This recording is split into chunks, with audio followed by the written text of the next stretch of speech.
दिवसेंदिवस रेल्वे अपघातांची संख्या वाढत चालली आहे। मात्र धावत्या लोकलमध्ये स्टंट करण्याची संख्या आणि हौस काही कमी होत नाहीये। असाच लोकलमधला स्टंट करणाऱ्या दोन मुलांचा व्हिडिओ जय महाराष्ट्राच्या हाती आलाय।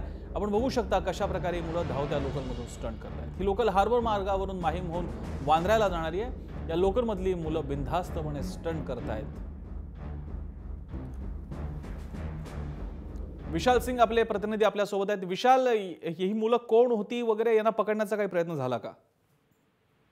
आतापर्यंत ही मुलं कोण होती याची माहिती नाही मिळाली आहे, पण आरपीएफ शोध घेते आहे ह्या व्हिडिओच्या आधारावरती नेमकं ही मुलं कोण होती आणि आपण बघतो की ते कशा प्रकारे स्टंट करतायत। रेल्वेमध्ये आहे बघू शकतो की अनेकशी घटना घडतायत। दररोज 9 ते 10 लोक मृत्युमुखी पडतायत आणि 12 ते 15 लोक दररोज जखमी होत आहेत आणि रेल्वे दररोज सूचना देते की धावत्या ट्रेनमध्ये चढू नका किंवा चालत्या ट्रेनमधून डोकावू नका। पण ही बघू शकता की जी मुलं आहेत ते कशा प्रकारे स्टंट करतायत। त्यांना त्यांच्या जीवाचाही धोका नाहीये। जर जरासा त्यांचा हात सुटला मग त्यांचा जीव जाऊ शकतो, पण कोणतीही फिकर न करत हे बिनधास्तपणे लोकल ट्रेनमध्ये स्टंट करतायत।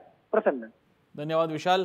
आपण पाहतोय अनेक वेळा माध्यमांनी जय महाराष्ट्रनं सुद्धा अशा स्टंटखोरीच्या विरोधात वेळोवेळी आवाज उठवलेला आहे, पण तरी सुद्धा काही लोकांची ही मृत्यूशी खेळण्याची हौस पूर्ण होत नाही।